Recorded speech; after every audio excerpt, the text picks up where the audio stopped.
ہمارے چینل پر خوش آمدید۔ ظالم چاچا نے کوٹھے پر بیچ دیا، وہاں مہربان زنزاد نے کیسے میری جان بچائی، عشق کی ناقابل فراموش داستان۔ کچھ دنوں سے چاچا ایک عجیب سی عورت کو اپنے گھر لے کر آتا۔ وہ سر سے پاؤں تک مجھے دیکھتی، پھر چاچا سے سرگوشی میں نہ جانے کیا کہتی رہتی تھی۔ میں نہیں جانتی تھی کہ ان دونوں کے درمیان کیا بات چیت ہوتی ہے، لیکن ایک دن جب اس کا راز کھلا تو مجھ پر قیامت ٹوٹ پڑی۔ میں سوچ بھی نہ سکتی تھی کہ میرا چاچا میرے ساتھ ایسا بھی کر سکتا ہے۔ صرف 2 دن بعد ہی وہ عورت مجھے گھسیٹتی ہوئی اپنے ساتھ لے کر جا رہی تھی۔ میں چیخ چیخ کر رو رہی تھی، چاچا مجھ پر ظلم نہ کرو، لیکن چاچا بھی بے رحم بن گیا تھا۔ اس کے ہاتھ میں پیسوں کا ایک تھیلا تھا جو اس عورت نے چاچا کو دیا تھا۔ یوں وہ مجھے خرید چکی تھی، اب میں اس کی غلام بن چکی تھی۔ وہ عورت کون تھی، کہاں سے آئی تھی، اس کا راز بھی مجھے بہت جلد پتہ چل گیا۔ میرا نام قدسیہ ہے، میں ایک یتیم لڑکی تھی۔ بچپن میں جب میں 5 سال کی تھی تو امی ابو کا ایک کار ایکسیڈنٹ میں انتقال ہو گیا تھا۔ یہ مجھے پالنے کی ساری ذمہ داری چاچا پر آ گئی تھی، لیکن چاچا نے زبردستی جو گھر میرے ماں باپ کا تھا وہ اپنے نام کروا لیا اور اپنے پورے خاندان کو لے کر اسی گھر میں رہنے لگا۔ چاچی کو میری ذات سے خاص پرخاش تھی، وہ مجھے رکھنا ہی نہیں چاہتی تھی۔ انہوں نے مجھے بے دام غلام بنا لیا تھا۔ سارے گھر کی ذمہ داری میرے سر پر تھی۔ بچپن سے ہی مجھے کام کاج میں مصروف رکھا، چاہے پھر وہ صفائی کرنا ہو، برتن دھونا ہو، کپڑے دھونا ہو، غرض ہر کام کے لیے چاچی مجھے ہی آواز دیا کرتی تھی۔ یوں تو ان کے بھی اپنے 4 بچے تھے، 2 بیٹے اور 2 بیٹیاں۔ بیٹیاں تو کسی کام کو ہاتھ ہی نہ لگاتی تھی، بلکہ مجھے نوکرانی سمجھتی تھی۔ بار بار مجھ پر یہ احسان جتایا جاتا کہ انہوں نے مجھے پال کر بہت بڑا احسان کیا ہے۔ میں بھی خاموش رہتی، کسی کے آگے کچھ زیادہ بولنے کی عادت نہ تھی۔ لیکن جیسے ہی میں 18 سال کی ہوئی تو میری خوبصورتی دیکھ کر اکثر محلے پڑوس کی عورتیں کہتی تھی کہ یہ لڑکی کتنی خوبصورت ہے، یہ یقیناً اپنی ماں پہ گئی ہوگی، کیونکہ چاچی کی ساری بیٹیاں سانولی تھی۔ چاچا کا پورا کاروبار تباہ ہو گیا تھا، اس لیے گھر میں پھوٹی کوڑی بھی نہ تھی۔ نوبت یہاں تک آ گئی کہ فاقے ہونے لگے۔ ایسے میں ایک دن ایک عورت چاچا کے ساتھ آئی، اس کے سامنے مجھے بلایا۔ وہ مجھے سر سے پاؤں تک ایسے دیکھ رہی تھی جیسے قربانی سے پہلے کسی جانور کو دیکھا جاتا ہے۔ مجھے اس کی نظریں بالکل بھی اچھی نہ لگی، اس لیے میں بھاگ کر کچن میں چلی گئی، لیکن پھر وہ ہر دوسرے دن ہی آنے لگی۔ ایک دن میں نے ان کی بات سن لی جب وہ چاچا سے کہہ رہی تھی کہ مال تو تم بہت اچھا دے رہے ہو، اس لیے میں اس کی اچھی قیمت لگاؤں گی، لیکن لڑکی وہاں جا کر کوئی ہنگامہ وغیرہ نہ شروع کر دے۔ تو چاچا کہنے لگا، نہیں نہیں، بہت سیدھی ہے، یہ ایسا کچھ نہیں کرے گی، 2 تھپڑ لگاؤ گی تو خود ہی زبان بند کر لے گی۔ چاچا نے اسے مطمئن کر دیا تھا۔ میں نہیں جانتی تھی کہ ان کے درمیان یہ کس معاملے کی بات چیت ہو رہی ہے، لیکن جب دوسرے دن چاچی نے مجھے تیار ہونے کا کہا تو میرے سر پر گویا آسمان گر پڑا۔ میں دراصل ایک کوٹھے کی مالکن کے پاس جا رہی تھی۔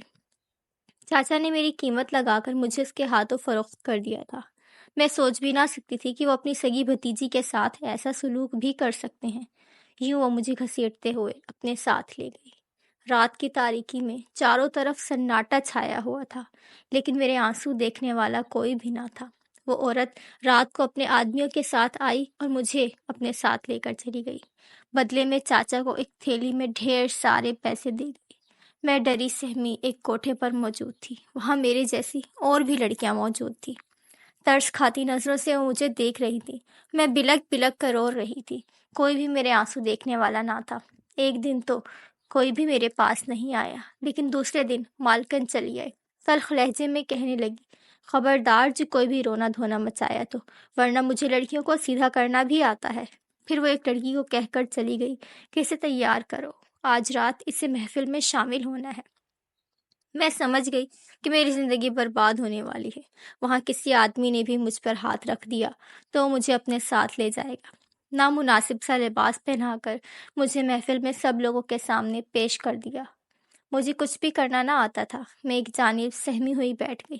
تبھی میں نے دیکھا ایک کالی چادر میں لپٹا چہرہ مجھے مسلسل دیکھے جا رہا تھا۔ وہ کوئی رئیس نوجوان لگ رہا تھا جو شاید محفل میں شریک ہونے آیا تھا۔ اس کی آنکھوں سے مجھے ڈر لگنے لگا، گویا وہ مسلسل مجھ پر ہی نظر رکھے ہوئے تھا۔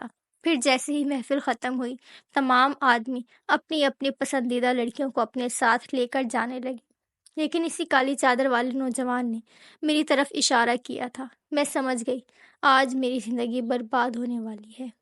اب وہ مجھے کہاں لے کر جائے گا؟ پھر اس نے ڈھیر سارے پیسے مالکن کے ہاتھ پر رکھے اور کہنے لگا، اس لڑکی کو آج رات میں لے کر جاؤں گا۔ مالکن کہنے لگی، جیسے آپ کی مرضی بڑے صاحب، ہم تو آپ کے ہی غلام ہیں۔ اب مالکن نے مجھے اس کے ساتھ جانے کا اشارہ کیا تو میری آنکھوں میں آنسو آ گئے۔